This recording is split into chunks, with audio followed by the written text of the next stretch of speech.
ಉತ್ತರಂ ಯತ್ ಸಮುದ್ರಸ್ಯ ಹಿಮಾದ್ರೇ ಚೈವ ದಕ್ಷಿಣಂ ವರ್ಷಂ ತದ್ ಭಾರತಂ ನಾಮ ಭಾರತೀ ಯತ್ರ ಸಂತತಿ.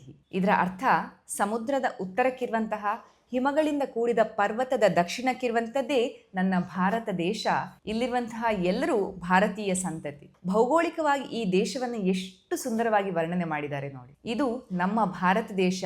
ಇಲ್ಲಿ ಅದೆಷ್ಟೋ ಜಾತಿ ಧರ್ಮಗಳು, ಆಚಾರ ವಿಚಾರಗಳು, ಸಂಸ್ಕೃತಿಗಳು ಅದೆಷ್ಟೋ ಸಾವಿರ ವರ್ಷಗಳಿಂದ ನಮ್ಮ ಜೊತೆಯಾಗಿಯೇ ಬಾಳಿ ಬದುಕ್ತಾ ಬರ್ತಿದೆ. ಅದಕ್ಕಾಗಿಯೇ ನಮ್ಮ ದೇಶವನ್ನ ವಿವಿಧತೆಯಲ್ಲಿ ಏಕತೆಯನ್ನು ಹೊಂದಿದಂತಹ ದೇಶ ಅಂತ ಹೇಳಿ ಕರೆದು. ಭೌಗೋಳಿಕವಾಗಿ ನಮ್ಮ ಭಾರತ ದೇಶದ ವರ್ಣನೆ ಹೀಗಾದ್ರೆ, ವಿದ್ಯೆಯ ಬಗ್ಗೆ ನಮ್ಮ ಹಿರಿಯರಿಗಿದ್ದಂತಹ ಜ್ಞಾನ ಏನು, ಅವರಿಗಿದ್ದಂತಹ ತಿಳುವಳಿಕೆ ಏನು ಅಂತ ಹೇಳುವಂಥದ್ದನ್ನ ಈ ಶ್ಲೋಕದಲ್ಲಿ ಕೇಳಿ. ವಿದ್ಯಾ ನಾಮ ನರಸ್ಯ ಕೀರ್ತಿರತುಲ ಭಾಗ್ಯಕ್ಷಯೇ ಚಾಶ್ರಯೇ ದೇನುಹು ಕಾಮದುದ ರತಿಶ್ಚ ವಿರಹೇ ನೇತ್ರಂ ತೃತೀಯಂ ಚ ಸ ಸತ್ಕಾರಾಯತನಂ ಕುಲಸ್ಯ ಮಹಿಮಾ ರತ್ನೋರ್ವಿನಾ ಭೂಷಣಂ ತಸ್ಮಾದನ್ಯಮುಪೇಕ್ಷ್ಯ ಸರ್ವ ವಿಷಯಂ ವಿದ್ಯಾಧಿಕಾರಂ ಕುರು. ಅಂದರೆ ವಿದ್ಯೆ ಅಂತ ಹೇಳುವಂಥದ್ದು ಮನುಷ್ಯನಿಗೆ ಯಾವುದೇ ಸಾಟಿ ಇಲ್ಲದಂತಹ ಹಿರಿಮೆ.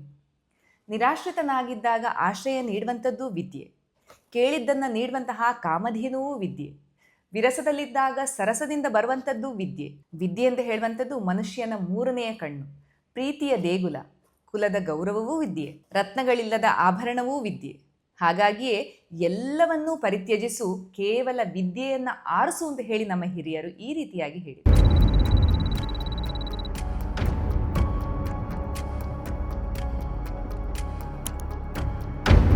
ವೇದಗಳ ಕಾಲದಿಂದಲೇ ನಮ್ಮ ಹಿರಿಯರಿಗೆ ವಿದ್ಯೆಯ ಮಹತ್ವ ಏನು ಅಂತ ಹೇಳುವಂಥದ್ದು ತಿಳಿದಿತ್ತು.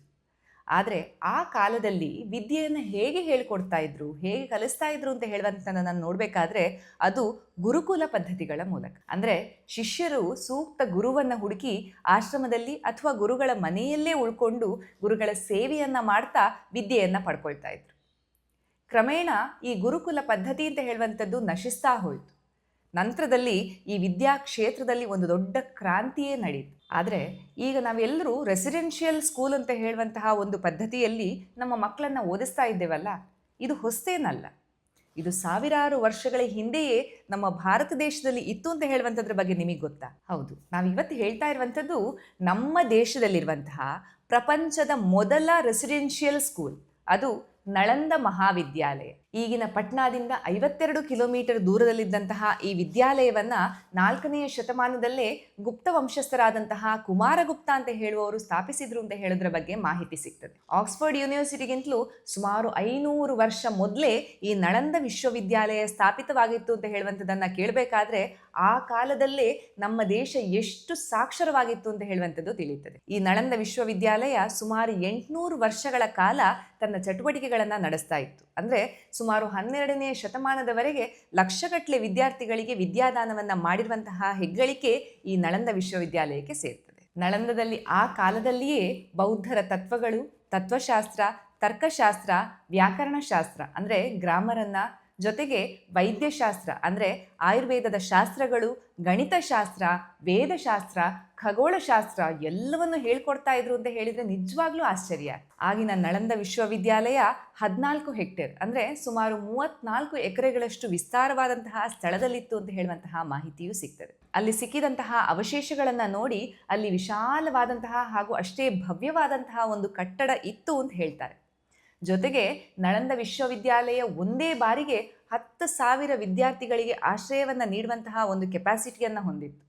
ಅದರ ಜೊತೆಗೆ 2,000ದಷ್ಟು ಪ್ರಾಧ್ಯಾಪಕರನ್ನು ನಳಂದ ವಿಶ್ವವಿದ್ಯಾಲಯ ಆ ಕಾಲದಲ್ಲೇ ಹೊಂದಿತ್ತು. ಆರ್ಕಿಯಾಲಜಿಕಲ್ ಸರ್ವೆಯ ಪ್ರಕಾರ ಅವಶೇಷಗಳು ದೊರೆತಂತಹ ಸ್ಥಳವನ್ನ 23 ಹೆಕ್ಟೇರ್ಗಳಷ್ಟಿತ್ತು ಅಂತ ಹೇಳುವಂತಹ ಒಂದು ಮಾಹಿತಿಯೂ ಸಿಗ್ತದೆ. ಈ ನಳಂದ ವಿಶ್ವವಿದ್ಯಾಲಯವನ್ನ ಯುನೆಸ್ಕೋ ಹೆರಿಟೇಜ್ ಸೈಟ್ ಅಂತ ಹೇಳಿ ಕೂಡ ಘೋಷಿಸಲಾಗಿದೆ. 1202ನೇ ಇಸ್ವಿಯಲ್ಲಿ ಟರ್ಕೋ ಅಫ್ಘಾನ್ ಮಿಲಿಟರಿಯ ಮುಖ್ಯಸ್ಥನಾಗಿದ್ದಂತಹ ಮೊಹಮ್ಮದ್ ಬಖ್ತಿಯಾರ್ ಖಿಲ್ಜಿ ಅಂತ ಹೇಳುವವನು ಭಾರತದ ಮೇಲೆ ಆಕ್ರಮಣವನ್ನ ಮಾಡಿ ಉತ್ತರ ಭಾರತದ ಒಂದಷ್ಟು ಪ್ರದೇಶಗಳನ್ನ ತನ್ನ ವಶಕ್ಕೆ ಪಡ್ಕೊಂಡು ಆಳ್ವಿಕೆಯನ್ನ ಮಾಡ್ತಾ ಇದ್ದ. ಹೀಗಿರ್ಬೇಕಾದ್ರೆ ಒಂದ್ಸಲ ಅವನ ಆರೋಗ್ಯ ಹದಗೆಟ್ಟು ಯಾವುದೇ ಮದ್ದಿಂದಲೂ ಅದು ಕಡಿಮೆ ಆಗೋದಿಲ್ಲ. ಆಗ ಯಾರೋ ಬಂದು ಭಾರತದಲ್ಲಿರುವಂತಹ ನಳಂದ ವಿಶ್ವವಿದ್ಯಾಲಯದ ಬಗ್ಗೆ, ಅಲ್ಲಿರುವಂತಹ ವೈದ್ಯಶಾಸ್ತ್ರದ ಬಗ್ಗೆ ಹೇಳ್ತಾರೆ. ಜೊತೆಗೆ ವೈದ್ಯ ಮುಖ್ಯಸ್ಥರಾದಂತಹ ಆಚಾರ್ಯ ರಾಹುಲ್ ಶ್ರೀಭದ್ರರನ್ನ ಸಂಪರ್ಕಿಸಿ ಅವರಿಂದ ಮದ್ದನ್ನ ಪಡ್ಕೊಳ್ಬಹುದು ಅಂತ ಹೇಳುವಂತಹ ಸಲಹೆಯನ್ನ ಕೊಡ್ತಾರೆ. ಆದರೆ ಈ ವೈದ್ಯಶಾಸ್ತ್ರದಲ್ಲೆಲ್ಲ ಭಾರತ ಅಷ್ಟೊಂದು ಮುಂದುವರೆದಿಲ್ಲ ಅಂತ ಹೇಳಿ ಖಿಲ್ಜಿ ಅದನ್ನ ಹೀಯಾಳಿಸ್ತಾನೆ.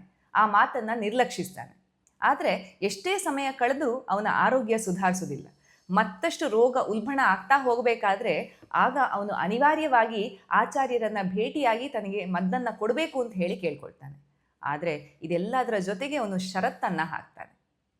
ನನಗೆ ಹೊಟ್ಟೆಗೆ ಯಾವುದೇ ಮದ್ದನ್ನು ಕೊಡದೆ ನೀವು ನನ್ನ ರೋಗವನ್ನು ಗುಣ ಮಾಡಬೇಕು ಅಂತ ಹೇಳಿ ಹೇಳ್ತಾನೆ.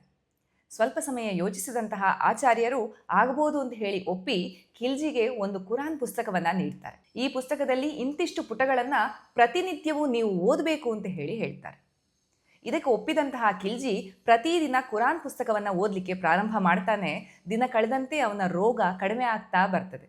ಆಗ ಆಶ್ಚರ್ಯಗೊಂಡಂತಹ ಮೊಹಮ್ಮದ್ ಖಿಲ್ಜಿ ಆಚಾರ್ಯರನ್ನು ಕರೆದು ಕೇಳ್ತಾನೆ, ಕೇವಲ ಕುರಾನ್ ಪುಸ್ತಕವನ್ನು ಓದೋದ್ರಿಂದ ನನ್ನ ಆರೋಗ್ಯ ಹೇಗೆ ಸುಧಾರಣೆ ಆಯಿತು ಅಂತ. ಆಗ ಆಚಾರ್ಯರು ಹೇಳ್ತಾರೆ, ನೀವು ಪುಸ್ತಕದ ಹಾಳೆಯನ್ನು ತಿರುಗಿಸ್ಲಿಕ್ಕೆ ಬಾಯಿಯ ಎಂಜಲನ್ನು ಕೈಯಿಂದ ಬಳಸ್ತೀರಿ ಅಂತ ಹೇಳುವಂತಹ ವಿಷಯವನ್ನು ನಾನು ತಿಳ್ಕೊಂಡಿದ್ದೆ. ಅದೇ ಕಾರಣದಿಂದ ಕುರಾನ್ ಪುಸ್ತಕದ ಪ್ರತಿ ಪುಟಗಳಿಗೂ ನಿಮ್ಮ ರೋಗಕ್ಕೆ ಬೇಕಾದಂತಹ ಮದ್ದನ್ನು ನಾನು ಹಚ್ಚಿಟ್ಟಿದ್ದೆ.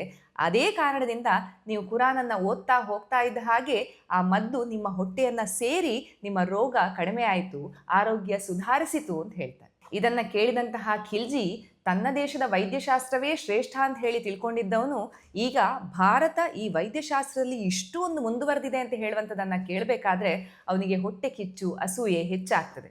ಇದೇ ಕಾರಣದಿಂದ ಅವನು ಭಾರತದ ನಳಂದ ವಿಶ್ವವಿದ್ಯಾಲಯವನ್ನು ನಾಶ ಮಾಡುವಂತಹ ಉದ್ದೇಶದಿಂದ ಸಂಪೂರ್ಣ ವಿಶ್ವವಿದ್ಯಾಲಯಕ್ಕೆ ಬೆಂಕಿಯನ್ನು ಹಚ್ಚಿಸ್ತಾನೆ. ಈ ಸಂದರ್ಭದಲ್ಲಿ ವಿಶ್ವವಿದ್ಯಾಲಯದಲ್ಲಿದ್ದಂತಹ ಹಲವಾರು ವಿದ್ಯಾರ್ಥಿಗಳು, ಬೌದ್ಧ ಗುರುಗಳು ಎಲ್ಲರೂ ಆ ಬೆಂಕಿಯಿಂದ ಸುಟ್ಟು ಸಾಯ್ತಾರೆ. ಇನ್ನಷ್ಟು ಜನ ಓಡಿ ಹೋಗ್ತಾರೆ. ಸುಮಾರು 9 ಮಿಲಿಯನ್ನಷ್ಟು ಗ್ರಂಥಗಳು ಸುಟ್ಟು ಹೋಗಿದೆ ಅಂತಲೂ ಹೇಳ್ತಾರೆ. ಇಲ್ಲಿದ್ದಂತಹ ಗ್ರಂಥ ಭಂಡಾರ ಎಷ್ಟಿತ್ತು ಅಂತ ಹೇಳಿದರೆ ಆ ಪುಸ್ತಕಗಳಿಗೆ ಹಚ್ಚಿದಂತಹ ಬೆಂಕಿ ಸತತ 6 ತಿಂಗಳ ಕಾಲ ಉರಿತಾ ಇತ್ತು ಅಂತಲೂ ಹೇಳ್ತಾರೆ. ಹೀಗೆ ಗತ ಇತಿಹಾಸವನ್ನು ಸೇರಿದ್ದಂತಹ ನಳಂದ ವಿಶ್ವವಿದ್ಯಾಲಯವನ್ನು ಮರುಸ್ಥಾಪಿಸಬೇಕು ಅಂತ ಹೇಳಿ 2006ನೇ ಇಸ್ವಿಯಲ್ಲಿ ಡಾಕ್ಟರ್ APJ ಅಬ್ದುಲ್ ಕಲಾಂ ಇವರು ಪ್ರಸ್ತಾವನೆಯನ್ನು ಮಾಡ್ತಾರೆ. ಹಾಗಾಗಿಯೇ 2010ನೇ ಇಸ್ವಿಯಲ್ಲಿ ನಳಂದ ಯೂನಿವರ್ಸಿಟಿ ಆಕ್ಟ್ ಅಂತ ಹೇಳುವಂತಹ ಒಂದು ಕಾನೂನನ್ನು ಪಾರ್ಲಿಮೆಂಟ್ನಲ್ಲಿ ಮಂಡಿಸಿ ಅದರ ಮರುಸ್ಥಾಪನೆಯನ್ನು ಪ್ರಾರಂಭಿಸಲಾಯಿತು. ಅದೇ ಪ್ರಕಾರವಾಗಿ 2014ನೇ ಇಸ್ವಿಯಲ್ಲಿ ಮೊದಲ ಬ್ಯಾಚ್ಗೆ ಎನ್ರೋಲ್ಮೆಂಟ್ ಕೂಡ ನಡೀತದೆ. ನಂತರ 2024ನೇ ಇಸ್ವಿಯಲ್ಲಿ ನಮ್ಮ ಈಗಿನ ಪ್ರಧಾನಿ ಶ್ರೀಯುತ ನರೇಂದ್ರ ಮೋದಿ ಇವರು ನಳಂದ ವಿಶ್ವವಿದ್ಯಾಲಯವನ್ನು ಅಧಿಕೃತವಾಗಿ ಉದ್ಘಾಟನೆ ಮಾಡ್ತಾರೆ. ಪ್ರಾಚೀನ ನಳಂದ ವಿಶ್ವವಿದ್ಯಾಲಯದಲ್ಲಿ ಆಗಿನ ಕಾಲದಲ್ಲೇ ದೇಶ ವಿದೇಶಗಳಿಂದ ಜನ ಬಂದು ಇಲ್ಲಿ ವಿದ್ಯೆಯನ್ನು ಕಲಿತಾ ಇದ್ರು ಅಂತ ಹೇಳುವಂಥದ್ದು ವಿಶೇಷ. ಆ ವಿಶೇಷತೆಯನ್ನು ಉಳಿಸ್ಕೊಳ್ಳುವಂತಹ ನಿಟ್ಟಿನಲ್ಲಿ ಇಂದಿನ ನಳಂದ ಕೂಡ ಗ್ಲೋಬಲ್ ಹಬ್ ಅನ್ನು ಮಾಡುವಂತಹ ಉದ್ದೇಶವನ್ನು ಹೊಂದಿದೆ. ಹಾಗೂ ಬೇರೆ ಬೇರೆ ದೇಶಗಳ ಜೊತೆಗೆ ಸಮನ್ವಯತೆಯನ್ನು ಹೊಂದಿ ಈಗಾಗಲೇ ಒಟ್ಟು 20 ವಿವಿಧ ದೇಶಗಳ ಜನ ನಳಂದದಲ್ಲಿ ನೋಂದಣಿಯನ್ನು ಮಾಡಿಕೊಂಡಿರ್ತಾರೆ. ಈಗಿನ ಹೊಸ ಕ್ಯಾಂಪಸ್ ಅತ್ಯಾಧುನಿಕ ಎಲ್ಲ ಸೌಲಭ್ಯಗಳನ್ನೂ ಹೊಂದಿದಂತಹ ಸುಸಜ್ಜಿತ ಕ್ಯಾಂಪಸ್ ಆಗಿದೆ. ಒಟ್ಟು 455 ಎಕರೆ ಪ್ರದೇಶದಲ್ಲಿ ನಳಂದ ವಿಶ್ವವಿದ್ಯಾಲಯ ರಚನೆಗೊಂಡಿರ್ತದೆ. ಈ ವಿದ್ಯಾಲಯ ನೆಟ್ ಝೀರೋ ಗ್ರೀನ್ ಕ್ಯಾಂಪಸ್ ಅಂತ ಹೇಳುವಂತಹ ಕಲ್ಪನೆಯಡಿಯಲ್ಲಿ ಪರಿಸರ ಸ್ನೇಹಿ ಕಟ್ಟಡವಾಗಿಯೂ ರೂಪಿತಗೊಂಡಿದೆ. ಈ ವಿದ್ಯಾಲಯದ ಮೂಲ ಆಶಯವನ್ನೇ ಇಟ್ಕೊಂಡು ಈಗ ಕೂಡ ಯೋಗ, ಸಂಸ್ಕೃತ, ಬೌದ್ಧ ಧರ್ಮ, ಅದರ ತತ್ವಗಳು, ಇತಿಹಾಸದ ಕಲಿಕೆ, ಪರಿಸರದ ಬಗ್ಗೆ ಜ್ಞಾನ, ವಿಶ್ವ ಸಾಹಿತ್ಯ ಅಧ್ಯಯನ, ಹೀಗೆ ಹಲವಾರು ಮೌಲ್ಯಾಧಾರಿತ ಅಧ್ಯಯನಕ್ಕೆ ಅವಕಾಶವನ್ನು ನೀಡಲಾಗಿದೆ. ಇದೆಲ್ಲದರ ಜೊತೆಗೆ BA, BSc, BCom, MA, MSc, MBA, PhD ಹೀಗೆ ಇಂತಹ ಅಧ್ಯಯನಗಳಿಗೂ ಒತ್ತನ್ನು ನೀಡ್ತಾ ಇದ್ದಾರೆ. ಇಷ್ಟೆಲ್ಲ ವಿಷಯಗಳನ್ನು ತಿಳ್ಕೊಳ್ಬೇಕಾದ್ರೆ ನಮಗನ್ನಿಸುವಂಥದ್ದು ಒಂದೇ, ಇಡೀ ಪ್ರಪಂಚ ನಾಗರಿಕತೆಯನ್ನು ಕಾಣುವ ಮೊದಲೇ ಭಾರತೀಯರಾದಂತಹ ನಾವು ವೇದ ಅಧ್ಯಯನಗಳ ಮೂಲಕ ಜ್ಞಾನಾರ್ಜನೆಯನ್ನು ಮಾಡ್ತಾ ಇದ್ದೆವು. ಆ ಕಾಲದಲ್ಲೇ ನಮ್ಮ ದೇಶದಲ್ಲಿ ವಿಶ್ವವಿದ್ಯಾಲಯವೂ ಇತ್ತು, ಅದರ ಮೂಲಕ ನಾವು ವಿದ್ಯೆಯನ್ನು ಪಡ್ಕೊಳ್ತಾ ಇದ್ದೆವು ಅಂತ ಹೇಳಬೇಕಾದ್ರೆ ನಮ್ಮ ದೇಶದಲ್ಲಿ ಇದ್ದಂತಹ ಸಾಕ್ಷರತೆ, ಸಂಸ್ಕೃತಿಯ ಬೇರು ಎಲ್ಲಿತ್ತು ಅಂತ ಹೇಳುವಂಥದ್ದನ್ನು ನಾವು ಅರ್ಥ ಮಾಡ್ಕೊಳ್ಬೇಕು. ನಾವೆಲ್ಲರೂ ಏನೇ ಇದ್ರೂ ಅದರ ರೆಂಬೆ ಕೊಂಬೆಗಳಷ್ಟೇ. ಆದರೆ ಇದನ್ನು ಅರ್ಥ ಮಾಡ್ಕೊಳ್ಳೋದಂತಹ ನಾವು ಇದೆಲ್ಲವೂ ನಮ್ಮಿಂದಲೇ, ಇದೆಲ್ಲವೂ ಹೊಸ ಸೃಷ್ಟಿ ಅಂತ ಹೇಳುವಂತಹ ಭ್ರಮೆಯಲ್ಲಿದ್ದೇವೆ. ಜೊತೆಗೆ ವೇದಗಳು, ಪುರಾಣಗಳು, ಮನುಸ್ಮೃತಿಗಳು ಎಲ್ಲವೂ ನಮ್ಮನ್ನು ಹಾಳು ಮಾಡಿದೆ ಅಂತ ಹೇಳುವಂತಹ ಮೂರ್ಖರ ಮಾತುಗಳು ಬೇರೆ. ಅಂತಹ ಅಜ್ಞಾನಿಗಳು ನಮ್ಮ ಇತಿಹಾಸವನ್ನು ಒಂದ್ಸಲ ಓದಿ ಅದರ ಬಗ್ಗೆ ತಿಳ್ಕೊಂಡು ಅದನ್ನು ಅರ್ಥ ಮಾಡ್ಕೊಳ್ಬೇಕು ಅಂತ ಹೇಳುವಂತಹ ಆಶಯದೊಂದಿಗೆ ಇನ್ನೊಂದು ಇಂಟ್ರೆಸ್ಟಿಂಗ್ ವಿಷಯವನ್ನು ಮುಂದಿನ ವಿಡಿಯೋದಲ್ಲಿ ನಿಮ್ಮೊಂದಿಗೆ ಹಂಚ್ಕೊಳ್ಳಿಕ್ಕೆ ಬರ್ತೇವೆ, ಟೀಮ್ ಅನರ್ಥಿಂಗ್ ಅನ್ವೇಷಣೆಯಲ್ಲಿ. ಈ ವಿಡಿಯೋ ನಿಮಗೆ ಇಷ್ಟ ಆಗಿದ್ದಲ್ಲಿ please like, share and subscribe.